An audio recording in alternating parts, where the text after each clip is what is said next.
పాపం అంటే ఏంటిది? క్రమము తప్పి చేసేదే పాపం.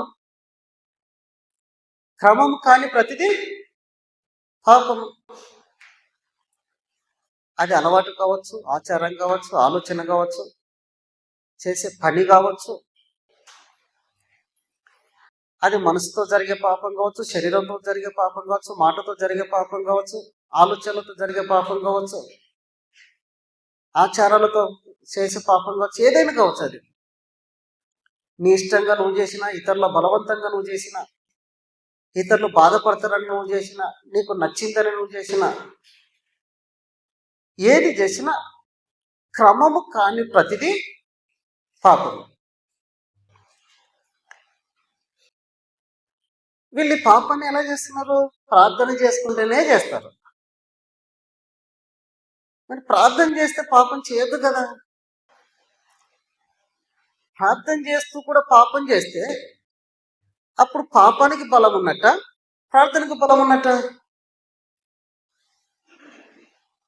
దేనికి బలం ఉన్నట్టు చెప్పాలి? పాపానికి బలం ఉన్నది. అప్పుడు మరి ప్రార్థన విలువైంది ఎట్లయితుంది? ప్రార్థన చేస్తే పాపము పోయి పరిశుద్ధంగా ఎట్లా మారుతారని చెప్పగలుగుతావు? ప్రార్థన చేస్తే రోగం పోతుందని ఎట్లా చెప్పగలుగుతావు? ప్రార్థన చేస్తే దయ్యం పోతుందని ఎట్లా చెప్పగలుగుతావు? ప్రార్థన చేస్తే జీవితం బాగుపడుతుందని ఎట్లా చెప్పగలుగుతావు? చెప్పగలుగుతావా? నువ్వు ప్రార్థన చేస్తూనే నీ జీవితాన్ని మార్చుకోలేనప్పుడు, నువ్వు ప్రార్థన చేస్తేనే నీ మనసు మారనప్పుడు, నువ్వు ప్రార్థన చేస్తేనే నీ అలవాటు మారనప్పుడు, నువ్వు ప్రార్థన చేస్తేనే నీ జీవితం మారనప్పుడు, ప్రార్థన చేస్తే జీవితం బాగుపడుతుంది అని నువ్వు ఇతరులకు ఎట్లా చెప్పుతావు? చెప్పగలుగుతావు? చెప్పలేవు. అందుకే ఇట్లాంటి వాళ్ళకు సువార్త చెప్పాలని మనసు ఉండదు. ఎందుకు తెలుసా? లోపల ఉన్న పాపం వాళ్ళని అణిచివేస్తుంది. నువ్వే పాడుపడ్డ జీవితాన్ని బ్రతుకుతాను, నువ్వు ఇంకొకరిని బాగు చేస్తావా అంటది. అది నీ బుద్ధి చెడిపోయింది, నువ్వు ఇంకొకరిని బాగుపడతావు అని చెప్తావా అంటది. అది అంటే వీళ్ళల్లోనే పోరాటం. ఎలాంటి పోరాటం? వీళ్ళను అణిచివేసేంత పోరాటం జరుగుతుంది. వాళ్ళ మనసులో, వాళ్ళ హృదయంలో, వాళ్ళ జీవితంలో, వాళ్ళే పోరాటంలో చివరికి గెలిస్తే పర్వాలేదు, కానీ ఓడిపోతే సత్య ప్రమాదం ఉంటుంది. అది భయంకరమైన పోరాటం. ఎవరితో జరిగేది కాదు అది. వాళ్ళకే లోపల జరుగుతుంటది పెద్ద భయంకరమైన యుద్ధం. నువ్వు దేవుని కొరకు ఏ అడుగు వేయాలన్నా అది లోపల నిన్ను వెనుక గుంజుతుంటది. చెంప పని రాలబడినట్టు చేస్తుంటది. అది అంత భయంకరంగా లోపల జరుగుతుంది. నిన్ను ఎవరు ఏమనవలసిన అవసరం ఉండదు. నువ్వు ఇట్లానే అనవలసిన అవసరం ఉండదు. నీ లోపలనే భయంకరమైన యుద్ధం నీకు నెమ్మది లేకుండా, నీకు నిద్ర పట్టకుండా చేస్తుంది. అది ఎందుకు తెలుసా? నిన్ను అణిచివేయడానికి, నిన్ను తొక్కి పెట్టడానికి. అదేంటిది? పాపానికి బలం ఎక్కువైనప్పుడు జరిగే పోరాటం. అది నీ ప్రార్థన ద్వారా నువ్వు దాన్ని జయించకపోతే అది చివరికి జీవితాన్నే ముగించే ప్లాన్ చేస్తుంది. అంత భయంకరమైన పోరాటం అది. అందుకే చనిపోయే వాళ్ళందరూ అలాగే చనిపోతుంటారు. ఎందుకు చచ్చిపోతాను అంటే, నాకు ఫలానా సమస్య. కొందరు అప్పులు అని చెప్తారు, కొందరు రోగం అని చెప్తారు, కొందరు ఇంటి బాధలు అని చెప్తారు, కొందరు బయట బాధలు అని చెప్తారు, కొందరు ఇతరుల పేర్లు చెప్తారు, కొందరు ఆర్థిక పరిస్థితుల పేరు చెప్తారు, కొందరు భార్య పేరు చెప్తారు, కొందరు భర్త పేరు చెప్తారు, కొందరు పిల్లల పేరు చెప్తారు, కొందరు తల్లిదండ్రుల పేరు చెప్తారు. ఎవరి పేరు చెప్పినా వాళ్ళు చావడానికి ఇలాంటి కారణాలు ఎందుకు ముందు పెడుతున్నారు అని అంటే, వాళ్ళ లోపల జరిగే యుద్ధంలో వాళ్ళు ఓడిపోయారు. ఓడిపోయినప్పుడు జరిగే ఫలితమే, నువ్వు ఇక నాకు శాత కాదు, దీన్ని నేను భరించలేను, దీన్ని జయించలేను అనుకున్నప్పుడు జరిగే ఫలితమే మరణం. సుప్రియ ధ్యానులారా, ప్రార్థన ఎందుకు చేస్తాము అని అంటే, ఇలాంటి యుద్ధాలను మనము జయించడానికి.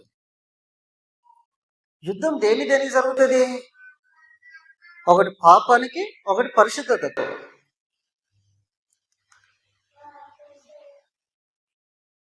మనలో ఉన్నటువంటి మనసాక్షికున్న పాపానికి యుద్ధం జరుగుతుంది లోపల. మన మనసు ఏమంటేదానంటే నువ్వు దేవుని బిడ్డవు, నువ్వు ఇట్లా చేయొద్దు అని అంటది. పాపం ఏమంటేదానంటే అందరి లెక్క నువ్వు మనిషివి కాదా, అందరి లెక్క నువ్వు బతకొద్దా, అందరి లెక్క నీకు ఎంజాయ్ వద్దా, అందరి లెక్క నీకు స్వేచ్ఛ లేదా, అందరు తిరిగినట్టు నువ్వు తిరగద్దా, అందరు తిన్నట్టు నువ్వు తినద్దా, అందరూ తాగినట్టు నువ్వు తాగొద్దా, అందరూ ఎంజాయ్ చేసినట్టు నువ్వు చేయొద్దా, అందరూ సంపాదించినట్టు నువ్వు సంపాదించొద్దా, అందరిలాగా నువ్వు కాదా, అందరు చేస్తున్నప్పుడు నువ్వెందుకు చేయొద్దు అని పాపం చెప్తుంది. మనసు ఏమంటది? నువ్వు దేవుని బిడ్డవు, నువ్వు చేయొద్దు. ఈ రెండిటికి లోపల పోరాటం జరుగుతుంది. ఇంతకీ పాపం అలా నిన్ను ప్రేరేపించడానికి అది లోపలికి ఎందుకు పోయింది? నీకున్న అలవాట్లను బట్టి, నీకున్న ఆలోచనలను బట్టి, నీకున్న ప్రవర్తనను బట్టి నువ్వు దానిని లోపల ప్రవేశింపజేస్తున్నావు. నీ అంతటా నువ్వే దానిని లోపలికి పంపించేస్తున్నావు. లోపలికి పోయి ఊరుకుంటుందా? ఊరుకోదు. ఏం చేస్తుంది? నువ్వు దాన్ని గింతంతా లోపలికి పంపిస్తే అది గంపెడంతా అవుతుంది, పిల్లలు చేస్తుంది కదా. 2 డెలివరీలు జరుగుతాయి. ఎప్పుడు చెప్పిన ఈ మాట? ఎప్పుడు చెప్పిన? 2 డెలివరీలు జరుగుతాయని చెప్పిన. ఎప్పుడు చెప్పిన? దురాశ గర్భాన్ని ధరించి దేన్ని కంటుంది? పాపాన్ని కంటది. పాపం పరిపక్వమై దేన్ని కంటది? మరణాన్ని కంటది. అంటే ఇప్పుడు ఎన్ని డెలివరీ అవుతుంది? ఒకటి దురాశ డెలివరీ అవుతుంది, రెండోది పాపం డెలివరీ అవుతుంది. దురాశ డెలివరీ అయితే దానికి పుట్టేది ఏంటిది? పాపం డెలివరీ అయితే దానికి పుట్టేది ఏంటిది? మరణం. దురాశను లోనికి పంపించుకుంటే అది లోపలికి వెళ్ళి అది పిల్లలను చేస్తుంది. అది చేసే పిల్లల పేరేంటి? పాపం. నువ్వు చిన్న ఆలోచన చేసినావు, వాళ్ళు చేస్తారో నేను చేస్తే తప్పేంది అని అనుకున్నావు, అంతే. వాళ్ళు తిరుగుతారో నేను తిరిగితే తప్పేంది అని అనుకున్నావు.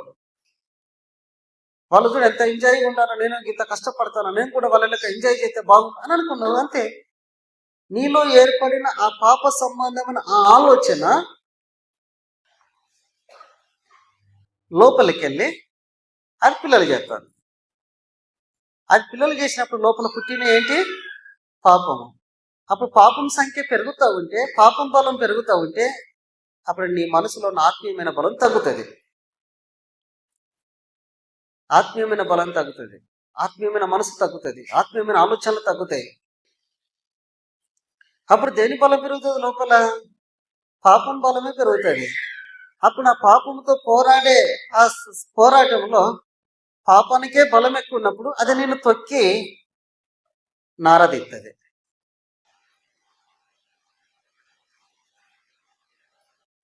అదే పాప ఫలితం. ఈ పోరాటంలో నువ్వు గెలవాలి అని అంటే ఇప్పుడు పాపానికి బలం తగ్గాలి. దేనికి? పాపానికి బలం తగ్గాలి. దేనికి బలం పెరగాలి? ఆత్మీయతకు బలం పెరగాలి. నీ మనసును ఆత్మీయమైన మనసుగా మార్చుకోవాలంటే ఏం చేయాలి? ఇప్పుడు నీ మనసుకు ప్రార్థన నేర్పాలి. నువ్వు